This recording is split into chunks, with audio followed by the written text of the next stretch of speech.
The Marriage Act says, marriage means the union of a man and a woman to the exclusion of all others, voluntarily entered into for life. It's only said that since 2004. Before 2004, there wasn't a definition of what was meant by marriage in the Act. So, since 2004, the wording of the Marriage Act has specifically excluded same-sex couples from being able to marry or from having their overseas marriage recognised here. Same-sex couples and heterosexual couples get the same treatment if they're in a relationship defined as de facto. But what is that?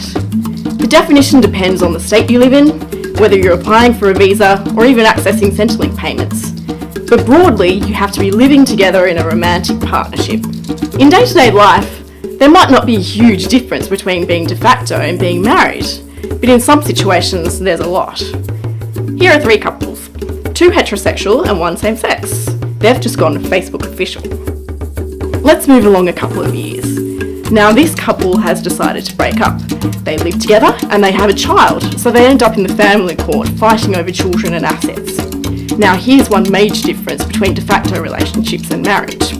A judge can decide, depending on the case, that you're not de facto, you're just cohabiting.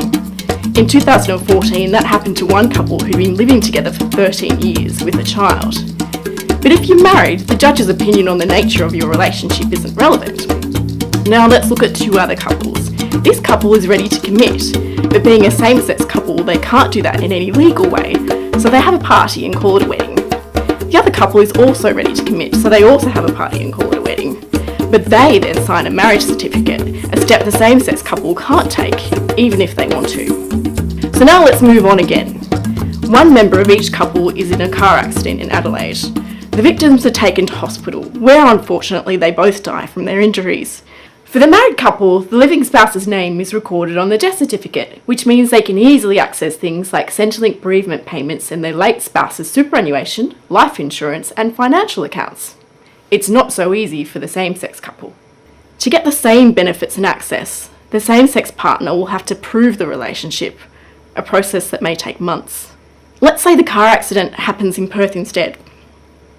In WA, de facto partners can be listed on death certificates, but only if they provide information about the relationship in time for the death to be registered.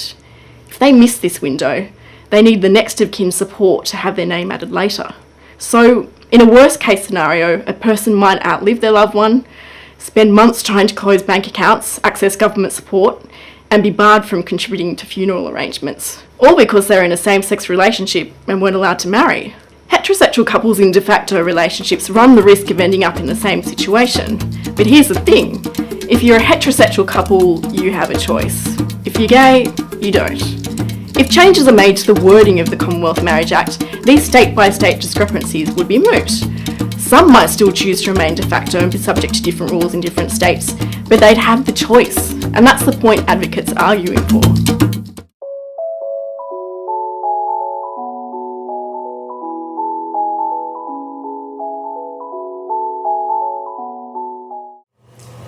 Thoughts on same-sex marriage? It's a right. It's a basic human right that all people deserve to exercise.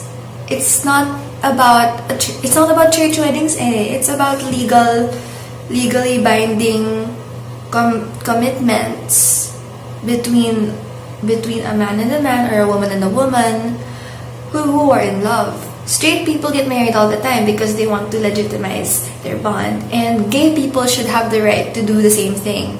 Just because they're gay doesn't mean they're any less of a person. Ito yung more commonly known as gay marriage.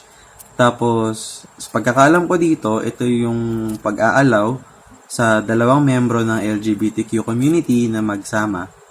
Tapos, afterwards, magkakaroon sila ng same legal rights sa isang babae at isang lalaki na nagpakasal. I'm opposed to it because it's against the law of God.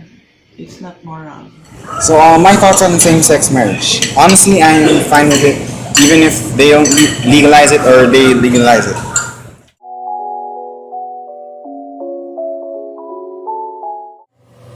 Reaction when I found out my friend was gay.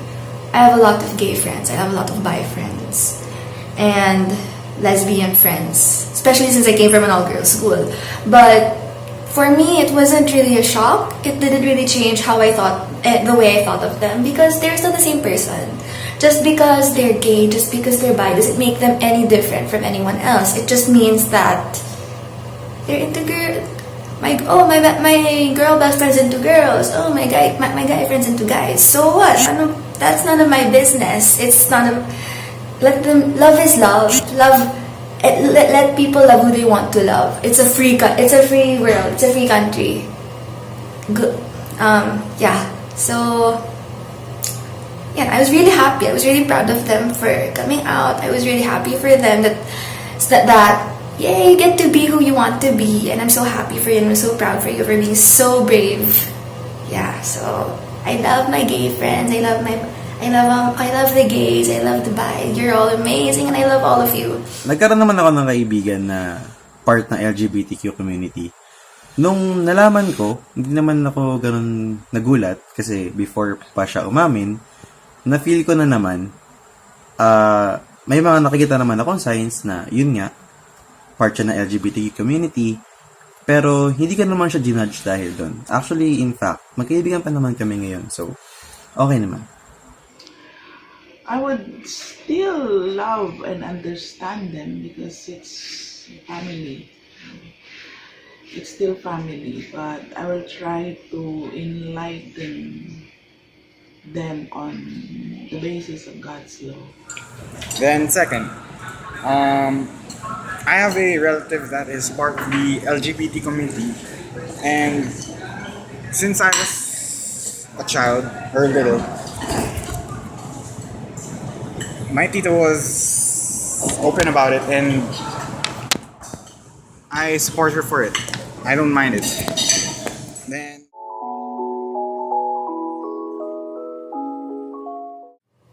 Do I support legalizing same-sex marriage? Yes, 100% completely. Again, it's not a church thing. LGBT allies don't push the church to legalize marriage. We're not forcing them to change their doctrines or anything because yeah, I get it. It's their doctrine. We can't change that. So okay, whatever. Pero governments have the power to change that. Governments have the power to put into law that civil marriages between a man and a man or a woman and a woman or whatever can be allowed because it's a legal bond. It's a legal and binding contract, a legal and binding commitment between two people. And I don't know, if you're going to block that, if you're going to stop someone, if you're going to be someone who is against love, against compassion, against basic human rights, then there's something wrong with you. So again, I fully support same-sex marriage. It's a right. Everyone deserves to be loved. Everyone deserves love, no matter in what shape, in what form. Legalize ng same-sex marriage. Wala naman akong nakikitang direct harm sa pag-allow sa same-sex marriage. Siguro magkakaroon tayo ng conflicts when it comes to religious beliefs kasi ayon nga sa Biblia o ayon din sa mga scholar ng simbahan, ang marriage is intended for one man and one woman. Hindi naman sinabing man and a man tapos woman tsaka woman. So, doon lang siguro naman tayo magkakaroon ng conflicts. Pero, aside from that, I can safely say na yes, I agree sa pag-legalize ng same-sex marriage. Legalizing? No. I'm opposed to it because legal doesn't mean moral. The law of God is higher than the law of man. Legalizing same-sex marriage is like what's happening in other countries. We're just inviting curse to our country. And that would be very scary. Then, do I support to legalize same-sex marriage? I'm okay with it to be legalized.